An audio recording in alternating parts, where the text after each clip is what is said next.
welcome back here at Flip's Barbershop, real sports talk.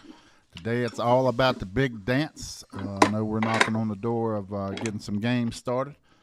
Some of those may even be starting tonight. I know some of those, I call them playing games, but talk about a guy that knows some basketball, man. Avery just walked in the door. Might need him in here.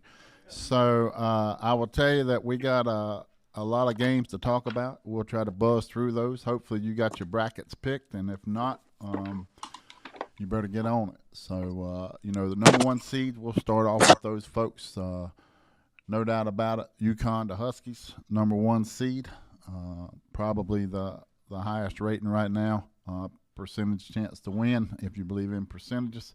Houston, I would say, would be second in that spot, and then the Purdue Boilermakers, North Carolina Tar Heels, even though they're coming off a big loss to NC State. But kudos to the Wolfpack for getting into the big dance. It's been a minute and really saved Coach Keats a lot of money. I don't know if people understand this, what happened with the NC State victory in the ACC championship. So Coach Keats has a record of 117 wins, 79 losses. So I would say he maybe not in boiling hot water, but it was starting to get a little warm.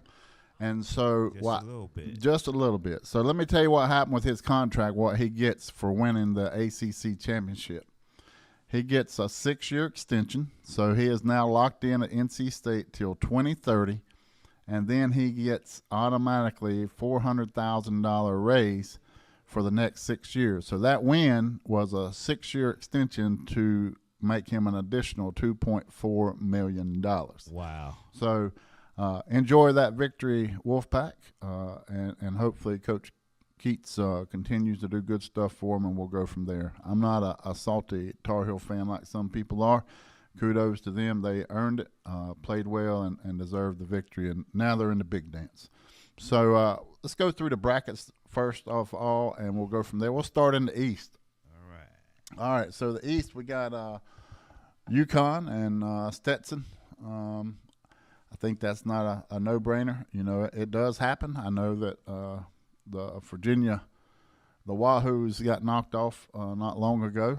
But I don't see that happening in this one. There are going to be some games that we talk about, some teams that may or may not be an upset. To win these bracket pools that you're in, you got to pick out those upsets and figure those out. Know when to get it. Who is it going to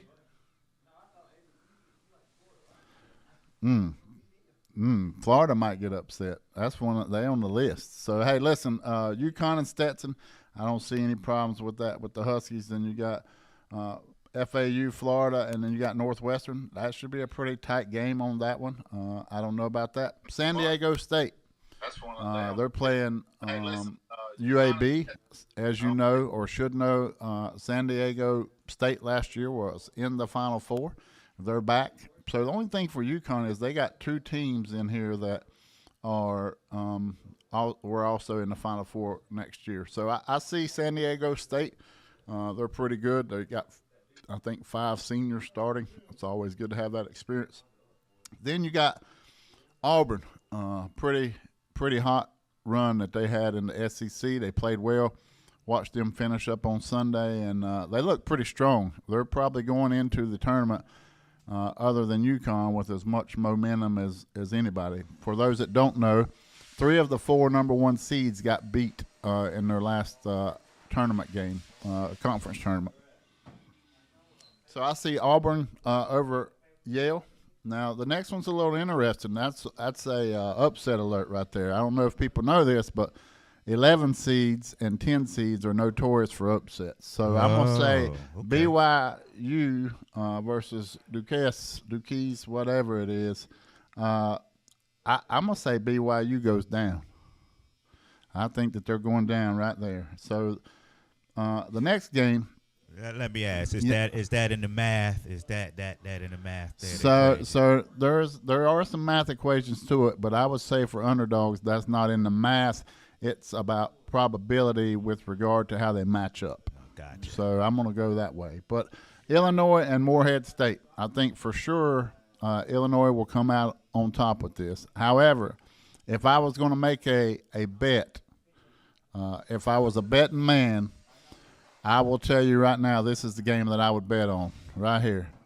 And I would take Morehead State. Morehead State. Morehead State's getting 12.5 points. 12.5 points against Illinois. And I think they're going to stay right there. Illinois is going to come out with the win, but they're going to sweat it out throughout the whole game. And Morehead State comes out. They got a lot of strong guards. I could see them jumping out early and create some havoc for that. I don't know that they can win. Don't think they will. But I think they're going to be within 12.5. So since we're on upstates, I'm going to go ahead and upsets. The next game, Washington State versus Drake. I'm going to go with Drake right there. Number 10 spot. I think they're going to pull off an upset with Washington State. 7-10 is not a real big upset. But to me, one of the most impressive teams in that bracket is Iowa State. They're playing South Dakota State. I see them staying in the tournament for a pretty good while. I don't see them necessarily beating UConn, but to me, they're the only team in that bracket that could beat UConn. Potentially Auburn, maybe. I don't know, but I think UConn definitely, they're the number 1 seed overall, and they get to pick their poison there. So for the East bracket, this first round, that's kind of where I'm at with it. I think that UConn, if they can just hang in there, their first challenge should be in that third round, potentially against Auburn, or nice. San Diego State. So, okay. All right. So which bracket we want to go to next, DJ? Let's slide on down to the West here. Yeah, that's where America's team is, right there in the West. Right. So right off the bang, the North Carolina Tar Heels, number 1 seed. Come on. And so I think that their matchup for the second round. Now the first round, Wagner or Howard should not beat the Tar Heels. However, Michigan State has a habit of getting hot in the tournament.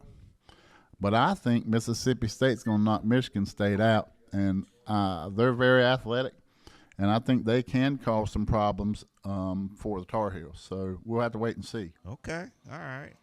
All year long, St. Mary's was probably one of the highest scoring teams in the country. They play on the West Coast. They're around out there with Gonzaga, Pepperdine, all those folks. You don't hear much about them on the East Coast because it's always those late games. So this is big right here. You ready? Brace yourself over there. Come on. St. Mary's is a hot topic. I'm going to say that Grand Canyon, the Antelopes. The Antelopes. Are going to pull off an upset right off the get-go. You heard the man. 12-5. You heard the him. Antelopes are going to jump all over St. Mary's.